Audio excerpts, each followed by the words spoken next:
ГСП онлайн. Городские новости сейчас. Каждый день на городские маршруты выходят десятки автобусов.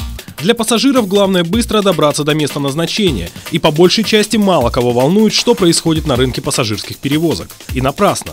Но обо всем по порядку. В июне 2013 года администрация провела конкурс на пассажирские перевозки. В результате около 70% рынка перевозок досталось ОАО «Ухтинские пассажирские перевозки». 25% попали в частные руки транспортной группы доверия. В целом предприниматели проведенный конкурс не оспаривают. Однако в Республиканском арбитражном суде лежат исковые заявления от транспортной группы, которая хочет оспорить несколько маршрутов. В частности, 2, 12, 104, 112. И вот почему. По нашему мнению, у пассажирского предприятия все-таки недостаточно транспорта для выполнения объема именно тех перевозок, в которых город нуждается. То есть, если мы взглянем на договоры, которые все-таки заключили по результатам конкурса с пассажирским предприятием, то мы обнаружим, что, например, на маршруте номер 2 УПП выиграла конкурс только лишь 2 автобусами, которые, в принципе, на линию так ни разу и не выходили. И если мы дальше взглянем, например, на расписание, то для гражданина, для пассажира должно быть понятно, что интервал движения в час 6, 7, 8, вот мы, например, можем даже обнаружить, что с 13 до 4 практически нет ни одного автобуса. Это означает, что 3 часа на двойке, например, никто не может уехать. И тем не менее мы видим, что такой договор был подписан администрацией, да, вот есть подписи, все это копия, которая предоставлена в арбитражный суд на сегодняшний день. Предприниматели соглашаются. Для того, чтобы ситуация с пассажирскими перевозками в городе стабилизировалась, власть должна поддерживать автотранспортное предприятие. В конце концов, всегда можно договориться. Было бы желание договариваться. Но в феврале 2014 года сменился руководитель ухтинских пассажирских перевозок. Пост занял Александр Воронцов. Новый начальник заявил, что пришел для того, чтобы навести порядок, и начал жестко и бескомпромиссно бороться с частниками. Порядка больше не стало, зато сильно изменились порядки. Теперь, по словам предпринимателей, чтобы попасть на маршрут, надо быть угодным и покорным. Инструмент для давления – это краткосрочные контракты, которые УПП заключает с предпринимателями только до конца года. Люди заключают договора, обновляют, например, технику, а им на следующий, может быть, месяц-два они, звонят, или договор подходит к концу, и они говорят, что извините, мы в ваших услугах не нуждаемся. Люди вот сейчас понабрали в лизинге, даже проблема 112, 104, машины стоят в гаражах, новые машины, 12 года, 13 пазики, длинномеры, они выставляют технику полугнилую, то есть это все видят, все горожане прекрасное состояние могут посмотреть. Получается, что новая техника есть, но на маршруты она не попадает. Деньги, потраченные на новый транспорт, в среднем можно отбить года за 2. Но продлят или нет договор, наверняка никто сказать не может.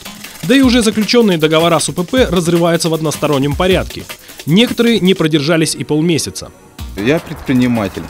Пошел, составил договор 1 числа 08. Составил договор, все хорошо. Прошло 14 дней, мне позвонили, сказали, что эти 2 машины уже не работают.